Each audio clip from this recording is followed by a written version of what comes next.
오늘도 하나님의 사랑 안에서 자유하길 원합니다.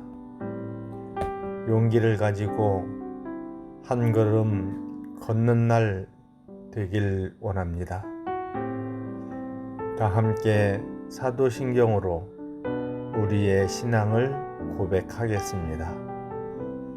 전능하사 천지를 만드신 하나님 아버지를 내가 믿사오며 그 외아들 우리 주 예수 그리스도를 믿사오니 이는 성령으로 잉태하사 동정녀 마리아에게 나시고 본디오 빌라도에게 고난을 받으사 십자가에 못 박혀 죽으시고 장사한 지 사흘 만에 죽은 자 가운데서 다시 살아나시며 하늘에 오르사 전능하신 하나님 우편에 앉아 계시다가 저리로서 산자와 죽은 자를 심판하러 오시리라.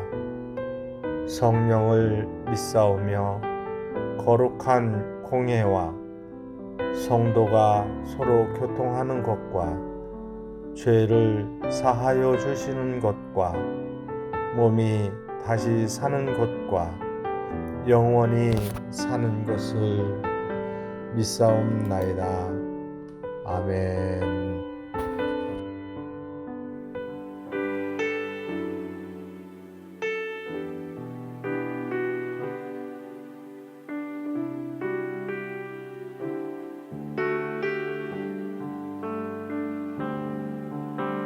주 나의 모습 보네 상한 나의 맘 보시네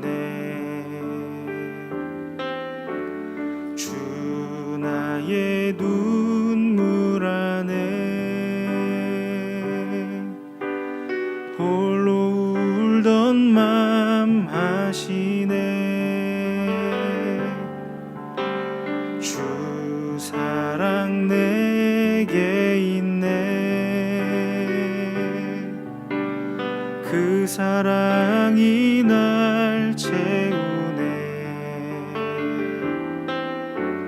주 은혜 내게 있네 그 은혜로 날 세우네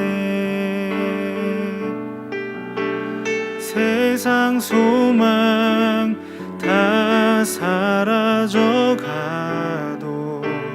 주의 사랑은 끝이 없으니 살아가는 이 모든 순간이 주 은혜임을 나는 믿네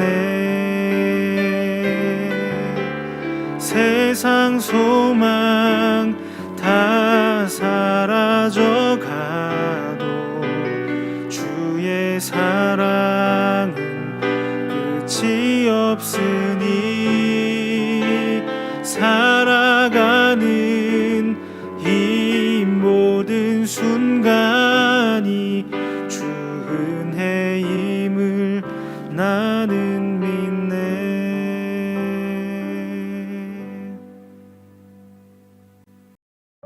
오늘 우리가 함께 나눌 말씀은 예레미야 45장 1절부터 5절입니다.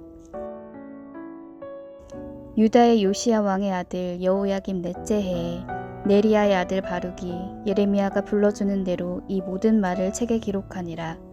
그때의 선지자 예레미야가 그에게 말하여 이르되 바룩아 이스라엘의 하나님 여호와께서 내게 이같이 말씀하셨느니라.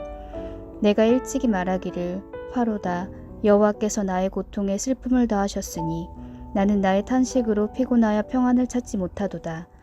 너는 그에게 이르라. 여호와께서 이와 같이 말씀하시기를 보라 나는 내가 세운 것을 헐기도 하며 내가 심은 것을 뽑기도 하나니 온 땅에 그리하겠거늘 내가 너를 위하여 큰 일을 찾느냐 그것을 찾지 말라. 보라, 내가 모든 육체의 재난을 내리리라. 그러나 내가 가는 모든 곳에서는 내가 너에게 내 생명을 노량물 두듯 하리라. 여호와의 말씀이니라. 아멘. 반갑습니다. 오늘 예레미야 45장 1절부터 5절을 중심으로 소망이라는 주제의 말씀을 함께 나누겠습니다. 오늘 본문은 바룩에 대한 하나님의 말씀입니다. 물론 44장까지 오는 동안에 많은 역사적 과정을 거쳤지만 오늘 본문은 예전으로 돌아가서 하나님께서 바룩에 대해 주신 말씀을 다시 기록을 한 건데요. 1절부터 보시면 유다의 요시야 왕의 아들 여호야김 넷째 해에 네리야의 아들 바룩이 예레미야가 불러주는 대로 이 모든 말을 책에 기록하니라. 그때 선지자 예레미야가 그에게 말하여 이르되 바룩아, 이스라엘의 하나님 여호와께서 너에게 이같이 말씀하셨느니라.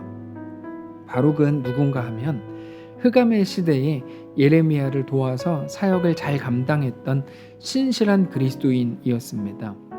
예레미야도 많은 고난을 당했지만 예레미야를 공격했던 사람들은 당연히 예레미야와 함께 있던 바룩도 같이 공격했습니다. 실제로 우리가 이미 살폈던 것처럼 요하난과 사람들이 예레미야를 애굽으로 끌고 갈 때 바룩도 함께 끌고 갈 만큼 바룩도 심각한 고통을 당했습니다. 다시 말해서 우리는 바룩이 그런 사람이라는 것을 알고 나서 오늘 본문을 보아야 되는 거죠. 하나님께서 그런 바룩에게 오늘 본문을 말씀하셨다는 거예요. 자, 근데 바룩은 예레미야를 도우면서 당연히 시대의 아픔을 두 눈으로 똑똑히 보았습니다. 바룩이 살았던 시대라고 하는 것은 너무나 참담했죠.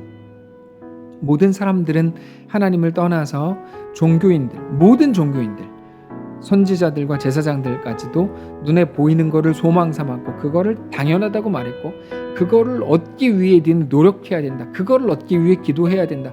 그거를 얻기 위해 소리를 질러야 된다. 큰 비를 주십시오. 가령 그런 식으로 해야 된다고 외쳤고 그러면서 반대로 예레미야는 하나님의 어떤 말씀을 전했습니까? 이제 나라가 망한다. 너희는 이제 바벨론으로 끌려가게 된다. 안 끌려가려고 그러지 마라. 끌려가라. 근데 그게 단지 외침으로 끝난 게 아니고 실제로 그 모든 일들이 눈앞에 펼쳐지는 그런 시대를 살았던 사람이 바룩이었기 때문에 바룩은 자기가 살아가는 시대와 현실을 굉장히 암울하게 보았습니다. 그 시대 속에서 어떤 희망도 찾지 못했던 사람이 바로 바룩입니다. 그거를 바룩의 고백을 통해서 우리가 잘 확인할 수가 있는데요. 3절을 보시면 너가 일찍이 말하기를 화로다. 여호와께서 나의 고통에 슬픔을 더하셨으니 나는 나의 탄식으로 피곤하여 평안을 찾지 못하도다. 이렇게 말을 했습니다. 여러분, 우리는 습관적으로 기독교라 그러면 소망을 말하는 종교라고 생각합니다. 소망을 말해야 된다고 생각하는 거죠. 그래서 무엇을 통해서라도 소망을 말하는 게 마치 정당하고 제대로 하고 잘하는 것처럼 생각합니다. 그래서 나온 말들이 뭐냐면 긍정의 힘, 이 또한 지나가리라 이런 말들입니다. 그런 말들이 마치 기독교의 언어인 것처럼 착각을 하는데 성경은 오히려 반대로 말합니다. 이 세상에는 소망이 없다. 제발 세상에 소망을 두지 마라. 이렇게 말합니다. 세상에 소망이 있는 것처럼 제발 거짓말하지 마라. 이렇게 말합니다. 세상에 소망이 없는 게 정상이라는 거예요. 상황과 환경과 시대는 물론이고 어떤 사람에게도 희망을 찾을 수 없다는 게 성경의 증언입니다. 그래서 심지어 성경이 뭐라고 말합니까? 의인은 없나니 하나도 없다. 분명하게 말씀을 하시죠. 이 세상에 속한 것들 중에서 어떤 것에도 소망이 있을 수가 없다는 겁니다. 그러니까 그럴듯한 말들로 사람들을 속이지 말라는 거죠. 이 세상도 가만히 보면 살만한 곳인 것처럼 조금만 더 열심히 하고 무언가를 가지면 내 인생도 마치 열리는 것처럼 그렇게 생각하지 말라는 거예요. 그게 성경입니다. 그러니까 바룩의 오늘 본문에 나오는 그런 말들은 잘못된 말이 아니라 마땅한 말입니다. 옳은 말입니다. 자, 근데 중요한 건 이거죠. 세상에는 소망이 없는 게 맞습니다. 근데 우리에게는 하나님이 계시잖아요. 그러니까 하나님을 믿지 않는 사람들에게는 소망이 없는 게 맞는데 하나님을 믿는 자들에게는 똑같이 세상에 소망이 없지만 하나님에게 소망을 둘 수 있는 거죠. 하나님이 어떻습니까? 그 모든 완벽한 절망 한가운데에서도 생명을 주시는 분입니다.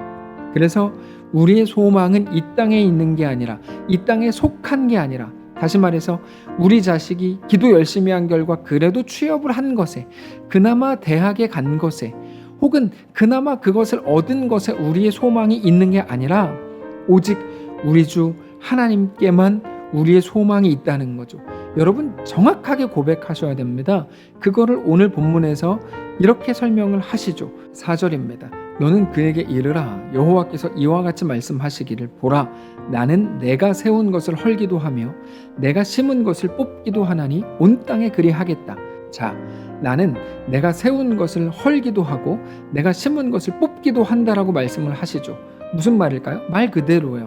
하나님은 세우기도 하시고 헐기도 하신다.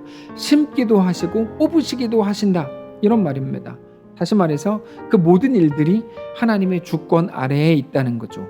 그러니까 그 말은 너희가 바벨론 때문에 망했다 그러고 이제 다 죽었다고 말하는 그 속에서도 오직 하나님께만 소망이 있다는 것을 알아야 된다 이 말입니다. 근데 이게 늘 말씀드리는 하나님의 창조입니다. 창조는 단지 창조론인지 진화론인지 그런 단순한 무언가를 말하는 게 아니고 하나님이 누구신지에 대해서 가장 잘 설명하는 단어가 바로 창조입니다. 우리의 소망은 오직 창조의 하나님, 죽은 자를 살리시고 없는 것에서 있는 것으로 부르시고 무에서 유를 일으키시는 우리 하나님께 있는 거죠. 그래서 이 세상 속에서는 소망을 하나도 찾을 수 없지만 오직 하나님께 소망이 있다는 겁니다. 그거를 5절에서 이렇게 말씀을 하세요. 너가 너를 위하여 큰 일을 찾느냐? 그것을 찾지 말라. 보라, 내가 모든 육체에 재난을 내리리라. 그러나 너가 가는 모든 곳에서는 내가 너에게 너의 생명을 노량물 주듯 하리라. 여호와의 말씀이니라. 이렇게 말씀하시죠. 너가 너를 위해서 큰 일을 찾느냐? 그거를 찾지 말라. 자, 그렇게 말씀하시는 이유를 어떻게 설명하십니까? 내가 모든 육체에게 재난을 주리라. 그게 하나님의 뜻이라는 거죠. 하나님의 주권 아래에서 이루어지는 일이 지금 너가 보고 있는 그 일이라는 거예요. 그러니까 너가 할 일은 오늘 하루를 더 편안하게 살기 위해서 너 자신을 위해 발버둥 치는 그게 아니라 뭐 하라는 겁니까? 하나님 앞에 엎드리라는 거죠. 하나님께 오늘 또 속하라는 겁니다. 하나님을 사랑하라는 거고 하나님이 나의 왕이라고 정직하게 고백하라는 거예요. 저는 오늘 이 말씀이 지금 2021년을 사는 우리 모든 그리스도인들에게 주시는 하나님의 말씀이라고 확신합니다.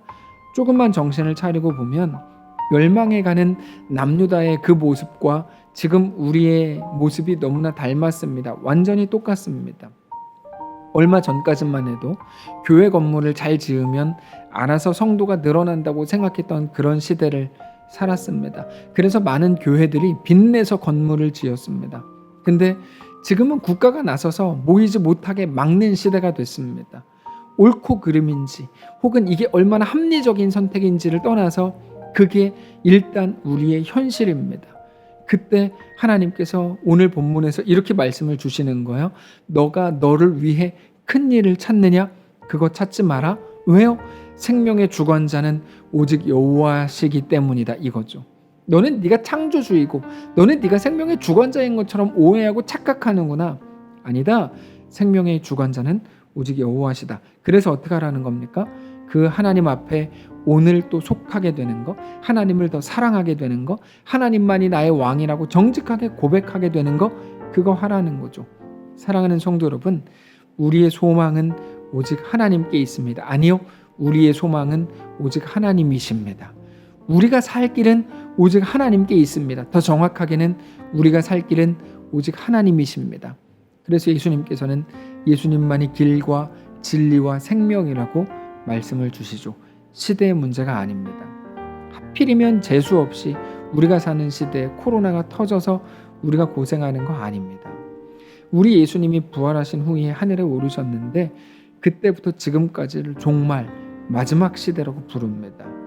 마지막 시대를 사는 거 누구에게나 어렵습니다. 시대의 문제가 아니고 우리가 성도이기 때문에 만만치 않은 겁니다.